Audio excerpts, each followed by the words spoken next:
일곱인의 비밀 이런 제목으로 계속 말씀을 증거하고자 합니다. 일곱인의 비밀. 인이라고 하는 건 영어로는 sealing이라고 하는 건데 도장이죠. 비밀이니까 알 수 없는 건데 바로 그 인을 뗀 자는 이 보좌에 계신 하나님과 이 네 생물 사이에 있는 일찍 죽임을 당한 것과 같은 어린 양, 즉 예수님이 바로 이 인을 떼신 분인데요.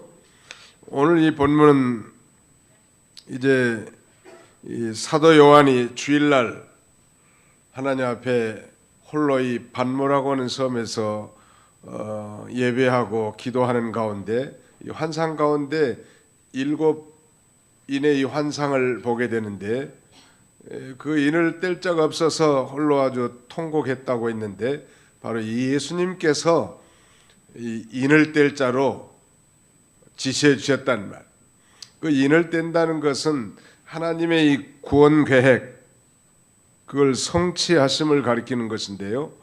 그래서 이제 이 인을 떼실 때 말세 이 성도들의 이 구원을 중심으로 일어날 많은 사건들을 언급하고 있습니다. 지난 시간까지는 이제 네 번째 인까지 떼는 걸 개괄적으로 살펴봤는데 첫째 인을 떼실 때는 이 백마가 나왔다고 그랬죠. 백마. 그 다음에 두 번째 인을 떼실 때는 정마, 붉은 말이 나왔고 세 번째 인을 뗄 때는 검은 말, 네 번째 인을 떼실 때는 청황색 말이 나왔는데 이 백마, 하얀 말은 흰 말은 복음 운동을 가리키고 그 다음에는 정마, 붉은 말은 적기독 운동, 그 다음에 흑마, 검은 말은 이 기근 운동, 그 다음에 마지막 이 네 번째 청황색 말은 혼합주의를 가리킨다고 했습니다. 말세에 이 복음 운동이 일어난 다음에 반드시 그 복음을 대적하는 마귀 운동이 뒤따른다는 것. 그게 적기독 운동인데 그 다음에는 말세는 모든 원자재의 기근뿐만 아니라 특별히 신령한 이 영적 말씀의 기근이 오고 기갈이 오는 시대가 된다고 했고요. 그 다음에 말씀의 마지막 시대에는 말세에는 모든 게 다 혼탕 잡탕이 돼가지고 혼합주의가 돼가지고 우리의 심령을 죽게 만든다고 했습니다. 자, 오늘은 이 일곱인의 비밀 가운데 다섯 번째와 여섯 번째를 살펴보려고 하는데 이 다섯 번째의 내용은 순교자의 탄원에 대해서, 그 다음에 여섯 번째는 진노의 큰 날에 대해서 말씀해주고 있습니다. 거기 9절 보실까요? 다섯째 인을 떼실 때 내가 보니 하나님의 말씀과 그들이 가진 증거로 말미암아 죽임을 당한 영혼들이 제단 아래 있어 큰 소리로 불러 이르되 거룩하고 참되신 대주제여 땅에 거하는 자들을 심판하여 우리 피를 갚아주지 아니하시기를 어느 때까지 하시려 하나이까. 순교자의 탄원, 복음과 예수님의 증거 때문에 이 죽임을 당한 순교자들이 하나님께 공의의 심판을 해달라는 이 탄원한 장면이 묘사되어 있는데 여기 원문은 장소가 이제 이 땅이 아니라 순교자들이니까 바로 하늘나라이겠죠. 순교자란 어떤 자인가 거기 정확한 정의가 나와 있는데요. 9절에 다섯째 인을 떼실 때 내가 보니 하나님의 말씀과 그들이 가진 증거로 말미암아 죽임을 당한 영혼들이 제단 아래 있어 그랬는데 바로 이 순교란 건 하나님의 말씀과 그들이 가진 증거로 말미암아 죽임을 당한 영혼들, 이런 사람들이 바로 순교자들이라고 합니다. 좀 더 쉽게 말씀드린다면 복음과 예수님의 증거 때문에 죽임당한 자들, 종교개혁 시대만 해도 순교자들이 약 14만 명이 됐다 그러고 지난 시간에도 한번 말씀드렸습니다만 지난 한 해 2016년도 통계에 의하면은 1년에 약 6만 명, 약 9만 명 정도가 순교를 하는데, 그러니까 뭐 6분에 1명씩 순교를 지상에서 하고 있다는 거. 그 순교는 나하고 전혀 상관이 없는 일것 같기도 하고, 도대체 어떻게 이 자신의 목숨을 촉에같이 내버릴 수 있을까? 우리가 의구심을 가질 수 있는데요. 아무튼 어떤 사람이 순교자인가? 하나님의 말씀과 그들이 가진 증거로 말미암아 죽임을 당한 영혼들. 좀 더 쉽게 말씀드린다면 하나님의 말씀과 자기 육신의 목숨을 바꿔가진 자들, 하나님 말씀 하나 지키려고 자기 목숨을 촉에같이 내버리는 거예요. 6.25 때 이 배초달 집사라는 사람이 있었다고 하는데, 그 인민군들이 내려가지고 내무서원, 우리로 말하면 경찰서 마당을 쓰려고 했다는 거예요. 저도 들은 얘기요. 주일날이니까 나 마당 못 씁니다. 그러다가 뒷동산에 데리고 가가지고 총으로 빵 쏴서 죽였다는 거 아니에요.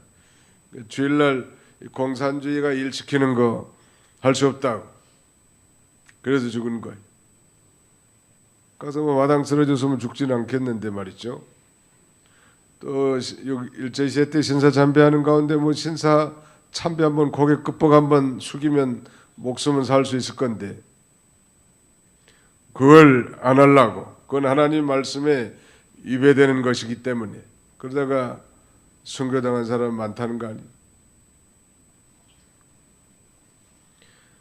세상 떠난 영락교회 한경직 목사님이 종교의 노벨상이라고 하는 템플턴 상을 수상한 다음에 한국의 유력한 목사님들을 63빌딩 스카이라운지에 불러서 아마 이 식사를 대접했는지, 그는 그 자리에서 자기가 젊어서 신사 참배를 했다고 양심 선언을 하신 분이. 그래도 양심 선언 안 한 것보다는 한 게 좀 진실한 게 사실이지만, 그러나 그때 당시 신사 참배 때문에 순교당한 사람에 비한다면 그 참 반역자라고 얘기를 들을 수밖에 없지 않겠어요.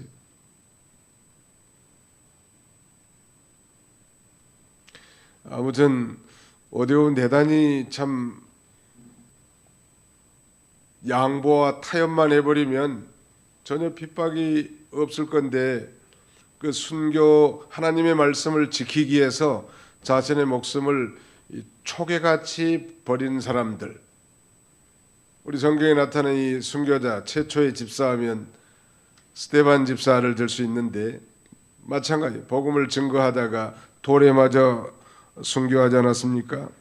그러니까 이 순교라는 건 썩어질 목숨을 썩지 아니할 말씀과 바꿔갖는 거고, 우리가 배운 대로 썩을 것이 썩지 않을 것에 삼킨 바가 되는 거예요. 사망이 생명에게 삼킨 바가 돼가지고 한다는 말.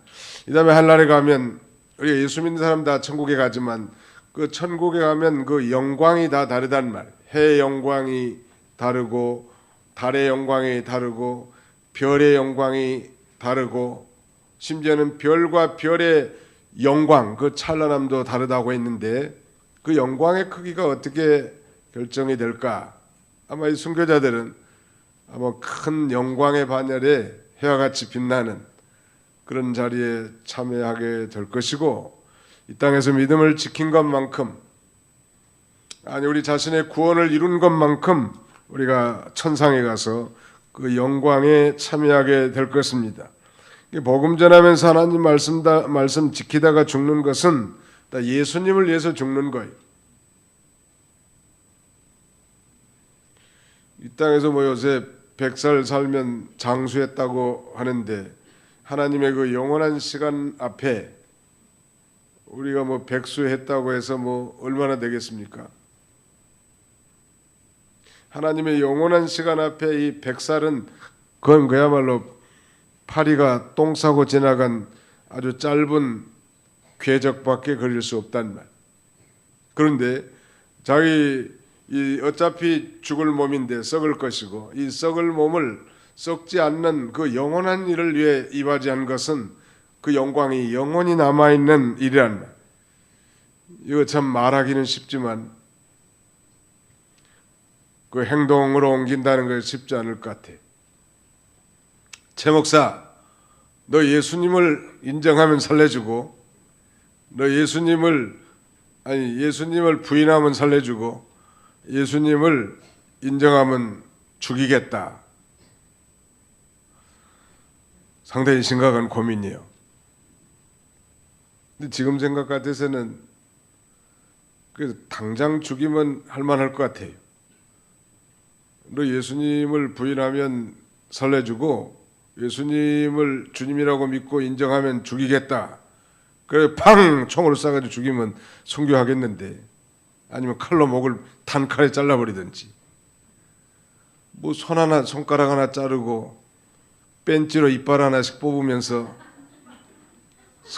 슬슬 고통을 주면서 너 그래도 예수님을 신하겠느냐? 이럴 때는 제가 자신이 없어요. 단판에 죽인다면 목사가 뭐 예수를 어떻게 부인할 수 있겠어요? 죽는 게 차라리 낫지. 그런 비굴한 인생은 살 수 없죠. 쉬운 일이 아니라니. 그래도 이 순교자들은 하늘나라에 특별 좌석이 있다고 이병기 목사님 자꾸 말씀하시는데, 특별 좌석, 순교자들이 앉을 수 있는 특별석이 있다는 거. 공산당하는 사람들도 3대 각오를 한다고 합니다. 이 사람들, 공산당들 다 지옥 갈 사람들 아니에요. 지옥 갈 사람들도 3대 각오라는데, 첫째는 맞아 죽을 각오, 두 번째는 굶어 죽을 각오, 세 번째는 얼어 죽을 각오 한다네. 이 공산당 하면서, 공산주의 운동하면서도 맞아 죽을 각오하고 굶어 죽을 각오하고 얼어 죽을 각오한다는데, 우린 천국에서 그 영광스러운 멸류관을 받을 자가 그런 각오도 없이 신앙생활한다면 공산당원만 또 못하는 빈약한 존재들 아니요?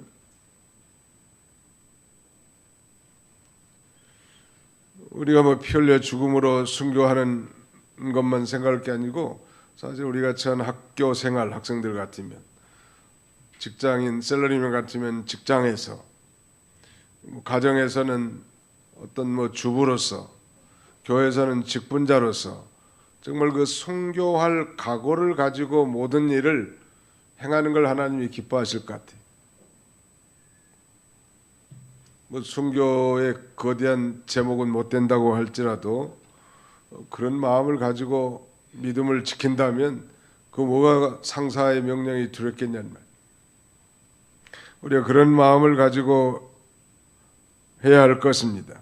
어떻게 순교가 가능할까? 하나님 성령에 충만해 할 때 가능할 것 같아요. 순교가.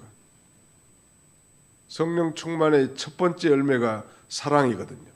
하나님의 사랑에 감격해가지고 그 사랑에 감격해서 이 몸 주께 바칩니다 하는 그런 마음이 돼야 뭐 순교가 되지 않겠어요? 베드로는 예수님을 몇 번 부인했어요? 이번 우리 성지순례팀 다음 주 월요일 가는데 베드로가 예수님 3번 부인한 데도 한번 가보려고 그래. 또 그 다음에 베드로가 예수님께서 네가 나를 사랑하느냐 하면서 사명을, 내 양을 먹이라 하는 사명을 받은 것도 한번 목격하고자 합니다. 근데 베드로가 사실 예수님의 수제자이면서도 예수님을 3번씩이나 부인을 했지만, 그러나 오순절 성령 이후에 베드로는 전혀 딴판의 사람이 되죠.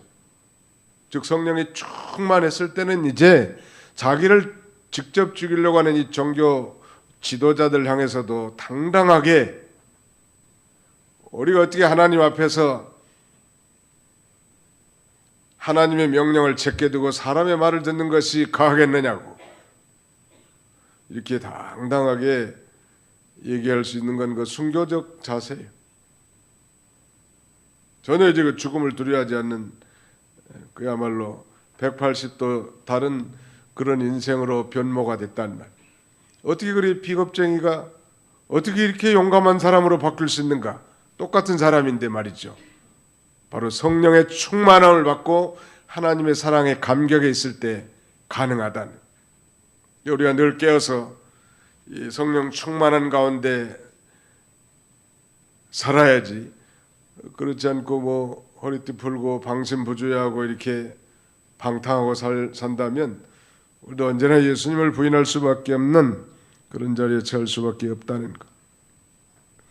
이 순교자 이 박간준 장로의 유고시 마지막 부분에 보면 이렇게 되어 있습니다. 야소위아사, 예수께서 나 위에 죽으셨으니 아위야소사, 나도 예수 위에 죽으리라 하면서 이 박간준 장로가 1938년 평양에서 신사참배가 국가의식이라고 선포된 이후에 가슴을 통탄하면서 순교한 거 아니에요? 예수님께서 나를 위해서 죽었으니 내가 예수님을 위해서 죽는 것은 너무너무 당연한 거 아닌가? 그렇게 노래하고 있습니다.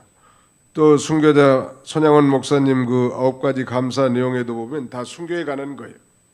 나 같은 죄인의 혈통에서 순교의 자식이 나오게 하셨사오니 감사합니다. 삼남 삼녀 중에서 가장 아름다운 두 아들을 순교의 제물로 바치게 되어서 감사합니다.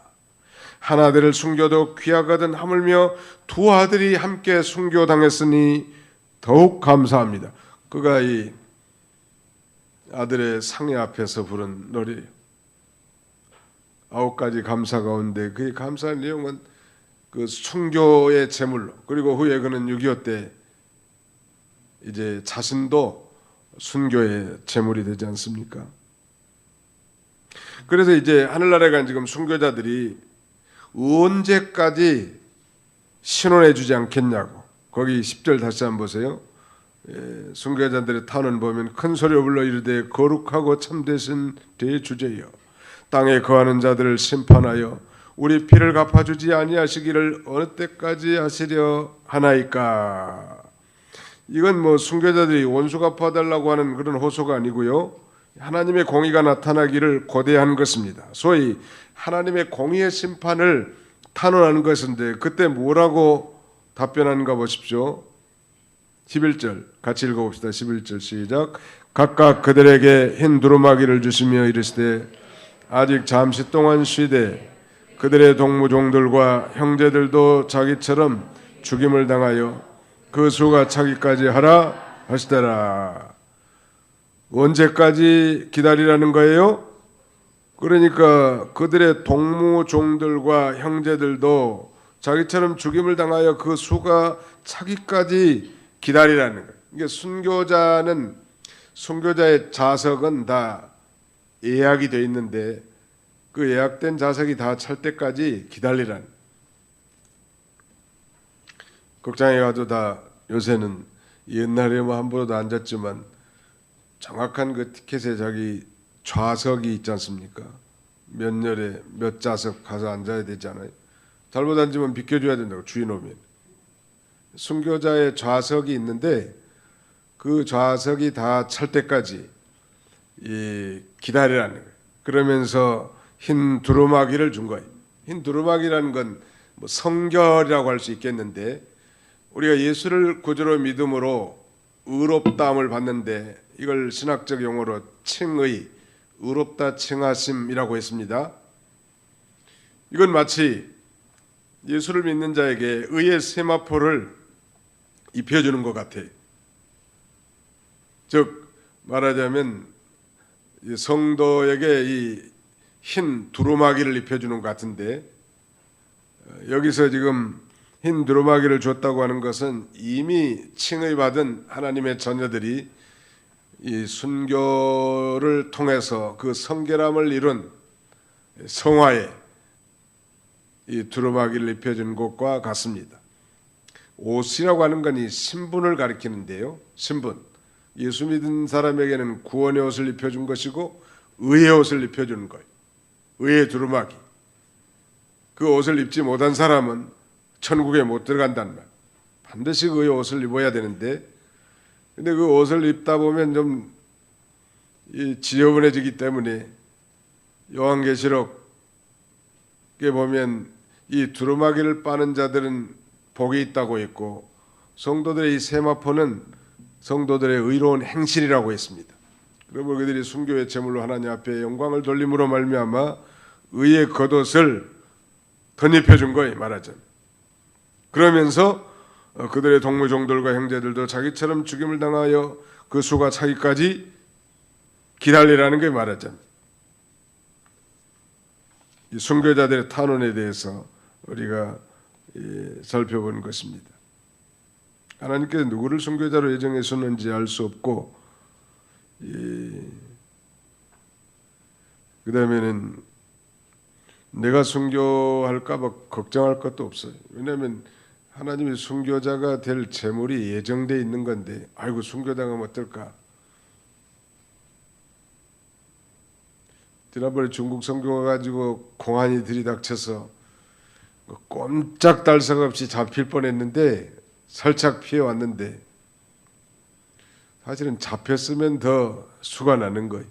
잡혀가지고 더 몽둥이도 좀 맞고, 그다음에 벌금도 좀 받고, 고난 좀 더 당하면 상급이 더 클 건데, 나는 그런 재물은 되지 못한 모양이에요. 하나님이 피하게 하신 것 보니까. 아무튼 주님을 해서 매맞고 핍박받고 감옥에 갇히고, 그 다음에는 순교한 자가 복이 있단 말이에요. 믿으시면 아멘 합시다. 하나님께 누구를 순교자로 정해놨는가 알 수 없어요. 우리는 그러므로 순교할 각오를 가지고 나가다가 하나님께서 허락하시면 감사합니다 하고 나가는 거예요. 뭐 조금 더 살아봤자 뭐 역사의 궤적이 크게 남는 거 아니에요. 스테반 집사님이 나이가 얼마 돼가지고 순교했는지는 알 수 없지만 한 젊어서 순교하는 건 분명한 것 같아요. 한 40세에 순교했다고 해도, 뭐 100세를 살았다고 해도 뭐 그 역사의 궤적에 얼마나 남겠냐는. 예수님은 33년을 살았지만 인류를 죄에서 구원할 위대한 이 카이로스의 삶을 살았단 말.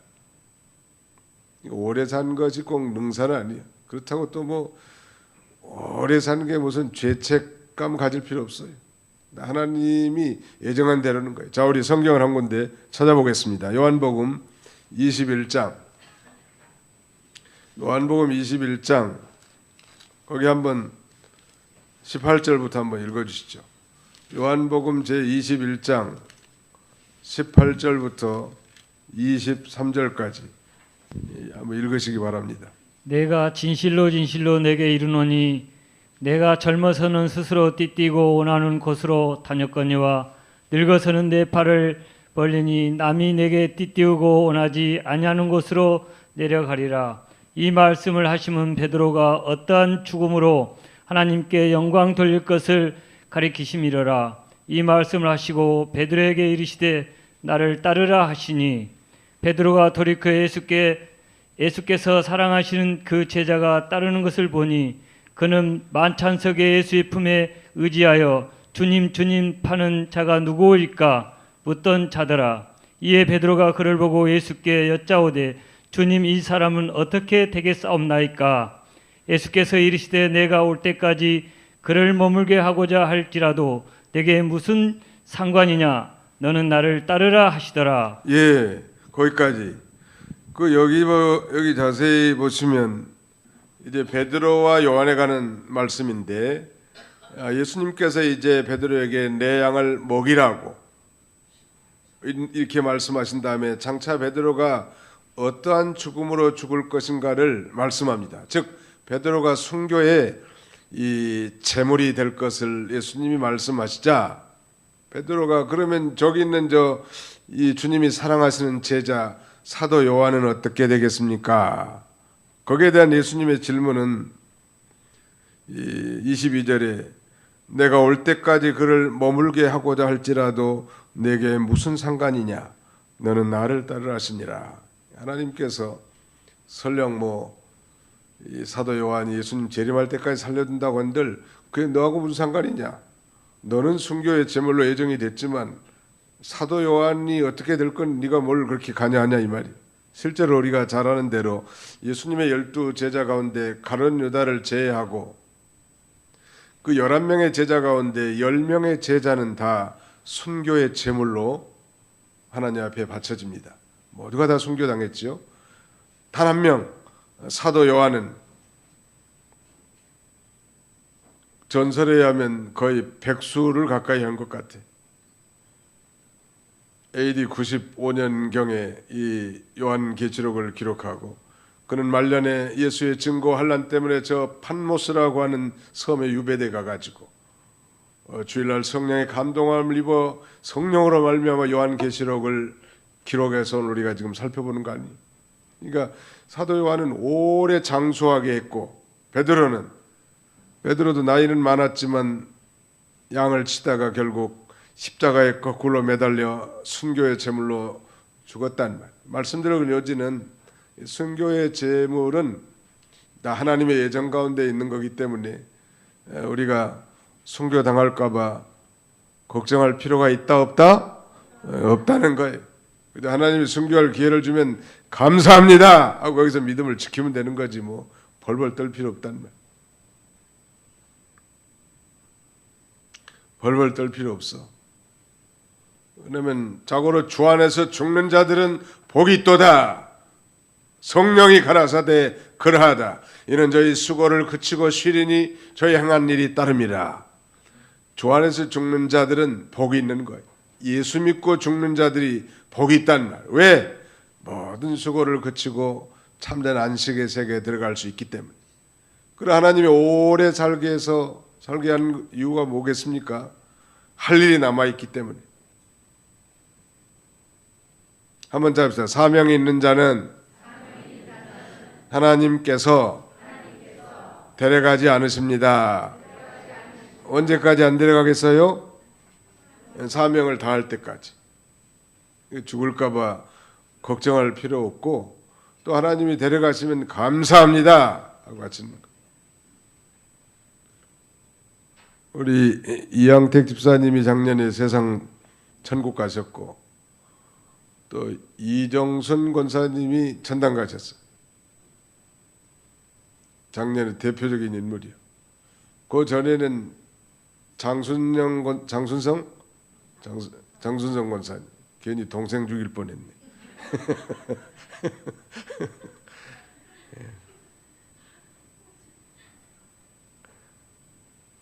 근데 이양택 집사님은 절대 본인이 천국 가려고 생각하신 분이 아니에요. 여러분들이 다 보시고 다 들으셨잖아요. 근데 이양택 집사님이 갑자기 천국에 가시니까 깜짝 놀란 분이 한 분 계신데 자기 부인이 아니고 이정순 권사님이 놀라는 거예요. 아, 나도 곧 가겠구나. 그 양반이 나보고 자꾸 오리고기 먹자고 하는데 그 양반은 고기를 많이 잡수면 안 될 분이에요. 나중에 알고 보니까 담도도 안 좋고 그래서 벌써 자기 죽음을 예견했더라.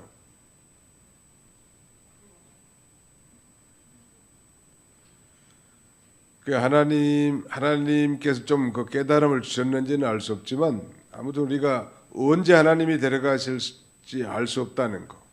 오래 살게 될 수도 있고 거의 죽을 지경에 있는데 어느 사람은 죽었다고 냉장고에 넣을까 말까 하다가 거기서 깨어난 사람도 있다니. 냉장고에 들어갔으면 다 냉동됐을 건데 말이죠.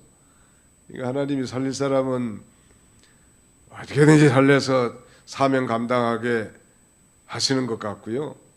데려갈 사람은 아무리 앞발 뒷발 다 들고 열심히 운동하고 우리 김미선 집사님 남편 계신데 죄송하지만 건강관리 잘하셨다고 그러지만 나는 잘 몰라요.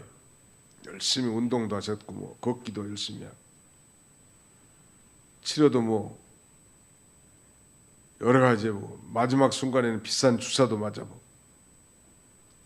그래도 하나님이 때가 됐단 말이에요. 하나님이 데려가실 연월 일시가 됐기 때문에 데려가신 거. 가락동북에서도 김 집사님이라고 하는 분이 계신데 제 동갑이 돼지띠라.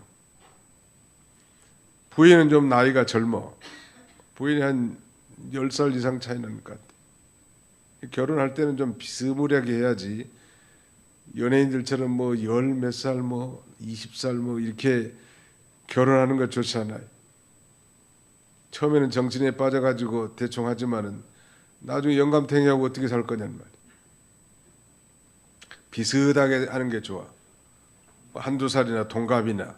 요새는 뭐 연상이 좋다고 하니까 뭐 부인네들이 한 2살 더 많은 것도 괜찮지요. 제가 볼 때는 부인들이 한 평균 6살 내지 7살 더 살기 때문에 부인이 나이가 더 많은 게 맞는 것 같아요. 그런데 그분도 나이가 많단 말이에요. 그런데 뭐 그 직업도 좋고 철두철미하게 뭐 헬스 가서 운동하고, 그래도 하나님이 데려가시려고 하니까 일찍 가시더라. 이게 뭐 운동 열심히 한다고 안 데려가고 그런 거 아니에요. 살아있는 동안에 그저 건강하게 좀 사는 건 도움이 되겠지만 우리의 생명의 주권은 하나님께 달려 있다. 그러므로 우리가 다른 사람 별 상관없어. 내게 대한 하나님의 뜻이 분명하잖아요. 베드로에게는 순교의 제물로 예정된 거고, 사도 요한은 장수학에서 유배 생활도 하고 요한계시록도 기록하게 만드신 분이 하나님 아니십니까? 자, 그 다음에 이제 마지막 부분은 여섯째 인인데 진노의 큰 날이 이르게 된다는 것. 이 여섯째 인의 재앙으로 인해서 이제 임박한 예수님의 이 재림을 예고하는 아주 우주적 변동이 이 4단계로 나타나 있는데요. 거기 한번 보실까요? 거기 한번 봅시다. 12절.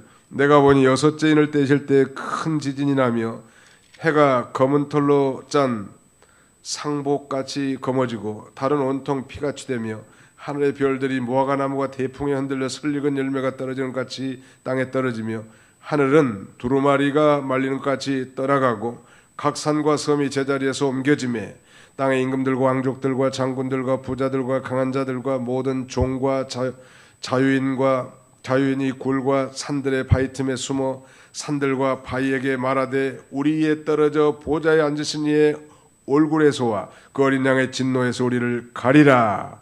그들이 진노의 큰 날이 이르렀으니 누가 능히 서리요 하더라. 우주적인 변동이 4단계로 나타나는데, 첫째는 지진이 나고 해와 달이 빛을 잃는다는 거예요. 두 번째는 하늘의 별들이 땅에 떨어지고, 셋째는 하늘이 사라지고 지각이 변동하고, 넷째는 이 땅의 대공포가, 오늘 본문의 표현은 아주 이 진노의 큰 날이 임하게 된다는 것. 이건 실제로 이런 하늘의 1월 성신의 변동이 있을 수 있어요.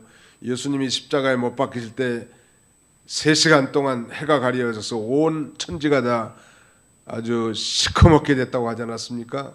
이와 같이 말세에 이제 예수 그리스도의 재림하시면 이런 천지가 변동이 될 수 있지만 영적인 심오한 의미도 있습니다. 해가 아주 검어진다는 것은, 해는 진리를 가리키는데, 말하자면 말세의 진리가 흑암의 세력에 가려져서 캄캄해지는 거, 어두워질 걸 가리킵니다. 해가 검은 털로 짠 상복같이 검어진다. 상복은 다 검은 옷이죠. 옛날 성경에는 총담이라고 되어 있는데, 사람의 머리털이나 말꼬리 털로 짠 그러니 시커먼 상복같이 밝은 태양이 어두워질 걸 가리키는데, 진리가 말세되면 다 어두워질 걸 가리키고, 달은 온통 피같이 된다. 달은 교회를 상징합니다. 왜냐하면 교회는 달이 태양의 빛을 받아서 반사하는 것처럼 교회가 예수님의 빛을 받아서 세상에 비춰내보내기 때문에, 달이 피처럼 되는 건 교회가 말세가 되면 생명력을 잃어버린다는. 그러면 인간의 친교 모임 정도, 그저 뭐 은혜 받은 것에 대한 감사 찬송하는 정도, 진리를 세워나가고, 그 다음에는 하나님의 몸된 교회를 세워나가고, 환난과 핍박을 믿음으로 잘 이겨나가고, 이런 데는 무력하고, 그저 뭐 좋은 사람들의 만남, 교제, 친교 모임 정도로 전락한다면 그 교회가 무슨 파워가 있겠냔 말. 복음의 능력이 다 상실한 시대가 된단 말. 실제로 교회가 점점 그렇게 돼가고 있어요. 미국에 가보니까 UMC라고 하는 교단 교회들이 많더라고. 워싱턴 DC 근방에. 그 UMC라는 건 United Methodist Church라고 하는 연합 감리교단인데, 미국에서 가장 이 교세가 말하자면 가장 빠른 속도로 감소되는 교단 중에 하나예요. 또 세퍼드 처치라고 하는 그 교회는 성공의 교단인데, 성공의 교단도 마찬가지. 그래도 좀 견고한 교회는 미국에서 장로교하고 침례교. 미국은 침례교가 상당히 보수거든요. 한국보다 더. 그 이유가 뭘까? 진리의 말씀에 견고하게 서나가는 교인들이, 뭐 다른 건 좀 부족해도 하나님의 말씀에 목숨 거는 거, 하나님 말씀을 순종하고 지키고 그 말씀으로 자신의 거울로 삼고 날마다 사는 사람, 성경에 있는 대로 여호와의 말씀을 즐거워하여 주야로 그 말씀을 묵상하는 사람, 이런 교회, 이런 교단은 좀 더 오래 지속되더라는 거. 아무튼 해는 진리를 가리키고 다른 교회를 가리키는데, 이 교회가 예수님의 빛을 받아서, 진리를 받아서 세상에 비춰내보는 건데, 교회가 지금 손가락질 당한다는. 사실 우리 교회가 세상을 향해 손가락질하면서 개혁을 요청해야 되겠는데, 세상이 교회로 하여금 손가락질하면서 개혁하라고, 이런 시대가 된 거예요. 우리 도봉교회는 그런 지적을 받지 않아야 하고, 또 우리 도봉교회 신자라면 뭔가 좀 다르다, 이 사람들은 좀 다르구나, 적어도 이런 인정을 받아야 할 것입니다. 그 다음에 두 번째는 하늘의 별들이, 세 번째인가요? 하늘의 별들이 땅에 떨어지는 거예요. 이 별은 교역자나 지혜 있고 믿음 있는 성도를 가리킵니다. 많은 사람을 옳은 대로 인도하는 자는 하늘의 별과 같이 빛나리라 그랬는데, 교역자가 별이라고 그랬고 지혜 있고 믿음 있는 성도가 별인데, 말세가 되면 이 환란이 너무 심하기도 하지만 많은 교역자와 믿음 있는 성도가 다 타락하게 될 걸 가리키는 거예요. 미국의 유명한 TV 이 설교가들, 이런 사람들이 다 섹스 스캔들 때문에 별처럼 다 떨어지는 그런 시대. 한국도 마찬가지잖아요. 그게 말세의 특징이고, 이건 예수님의 재림이 가까웠다는 증거이기도 합니다. 이 별이라고 하면 하늘에서 반짝반짝 빛나서 빛을 보내주고, 자신의 이 계도를 통해서 방향을 설정해 줘야 할 그런 리더들이 말이죠. 물질과 세상 것에 탐닉해 가지고 빛도 비추지 못하고 오히려 빛을 가리우고, 그 다음에는 지도자로서 올바른 지도를 해주지 못하고 모본이 되지 못한다는 말. 그 다음에 하늘이 사라지고 지각이 변동된다는, 하늘과 같은 높은 세력들이 다 순식간에 변동되고 없어진다는 것.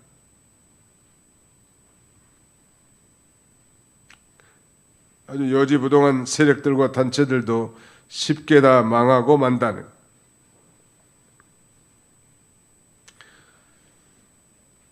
EU, 유럽 연합에서 영국이 탈퇴하는 걸 소위 블랙시트라고 하는 말을 쓰는데, 그 이유가 영국이 상당히 그래도 경제력이 있는데, 아마 독일, 프랑스, 독일만은 못해도 상당한 그런 경제적 규모를 가지고 있는데, 그 무리해서 지금 이탈하려고 하는,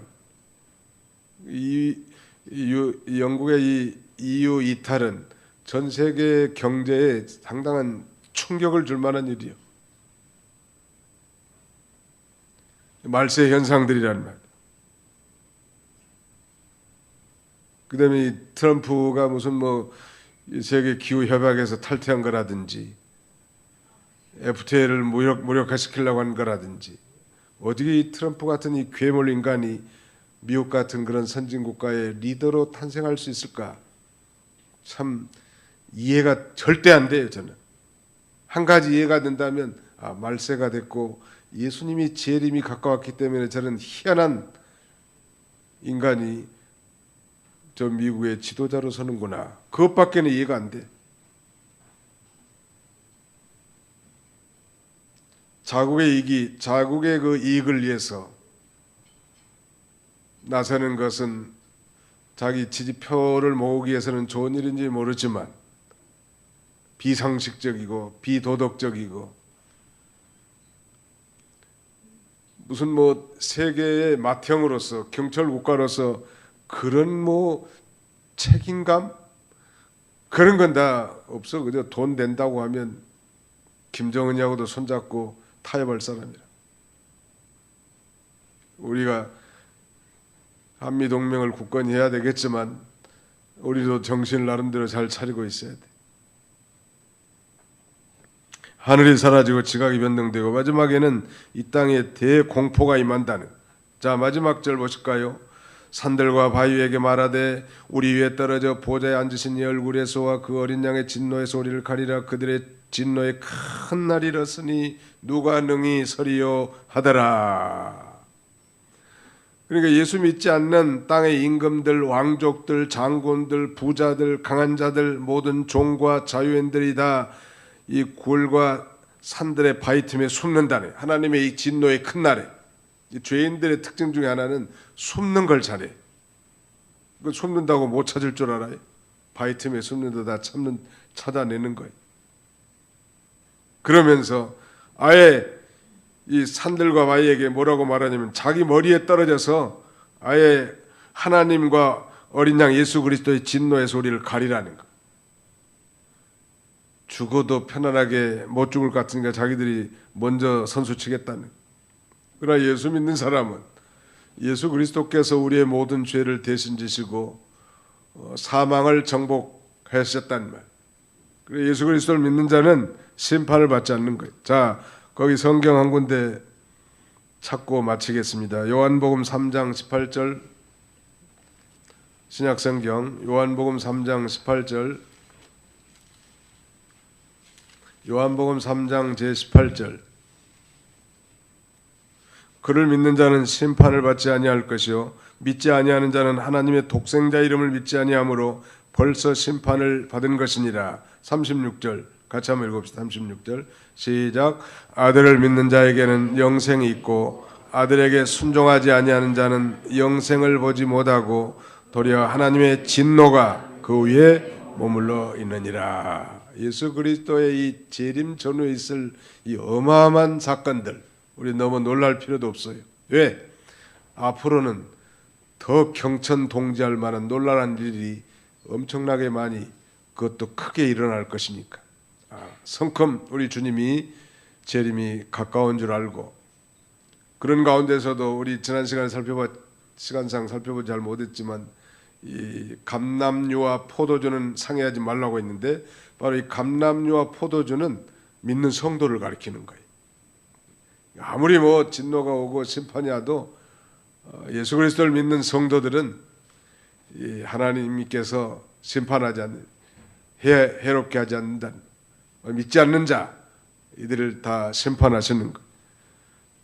그러면 우리가 이 환난을 대비해서 기름과 포도주를 잘 준비하는 그런 삶을 살아야 할 것입니다. 자, 기도하겠습니다. 살아계신 우리 아버지 하나님께서 요한계시록을 통하여 장차 우리 주님 재림하실 건데 그 직전에 이런 엄청난 인을댐에서 발생하는 사건들이 계속되고 반복되며 더 강도가 세지는 걸 보면서 우리는 더욱 주님을 의지하고 주님 재림이 가까운 줄 알고 기름과 포도주를 잘 준비하여 모든 환난을 대비하고 승리하는 저희들이 다 되게 하여 주시옵소서. 예수님의 이름으로 기도하옵나이다. 아멘.